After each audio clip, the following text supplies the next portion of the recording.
On this day in music history, July 5th. July 5th often feels like a turning point in music's story, where daring first steps and bittersweet farewells leave their mark.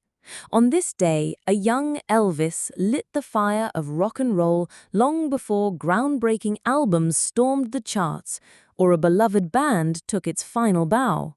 Join me as we revisit the defining moments that make July 5th a standout date for music lovers everywhere. Elvis Presley's first studio session. On July 5, 1954, a young Elvis Presley walked into Sam Phillips' Memphis recording service alongside guitarist Scotty Moore and bassist Bill Black. In an impromptu take on Arthur Big Boy Crudup's That's All Right, Presley blended blues, country, and gospel into something electrifying, and Phillips knew he'd captured lightning in a bottle. Local DJ Dewey Phillips spun the demo on WHBQ, igniting a fervor across Memphis that night. This session lit the fuse for rock and roll's explosive rise. Control hits the top spot. Janet Jackson's fierce declaration of independence, Control, seized #1 on the U.S. Billboard 200 on July 5, 1986, marking her first chart-topping album. Helmed by Minneapolis sound architects Jimmy Jam and Terry Lewis, it showcased her leap from teen star to confident R&B songwriter.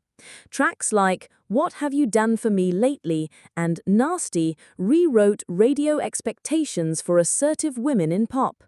This breakthrough cemented her creative voice for decades to come. Debut arrives. On July 5, 1993, Björk unveiled Debut, her first solo statement after leaving the Sugar Cubes. She fused trip-hop rhythms, house grooves, and electronic flourishes, opening with the hypnotic human behavior that dropped listeners into her singular world. Critics lauded its adventurous genre mix and raw emotional pull, earning Björk a devoted global following. The album laid the cornerstone for a career defined by bold reinvention. Blowfish breakthrough. Hootie and the Blowfish introduced themselves on July 5, 1994, with Cracked Rear View, a record of warm melodies and earnest storytelling. Anchored by Hold My Hand and Let Her Cry, it climbed charts through tireless touring and word-of-mouth devotion. Their blend of folk-tinged guitar riffs and sing-along choruses met a 90s hunger for rootsy rock infused with accessible hooks.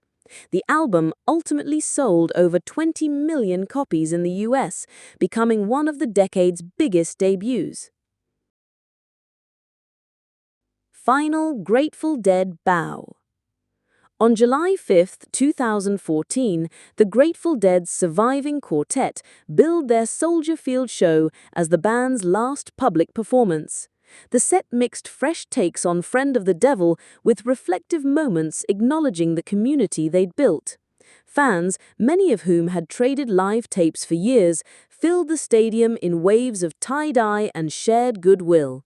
As the final chords echoed through Chicago, it felt less like an ending and more like a lasting embrace. Music history also honors 4 influential artists born on July 5.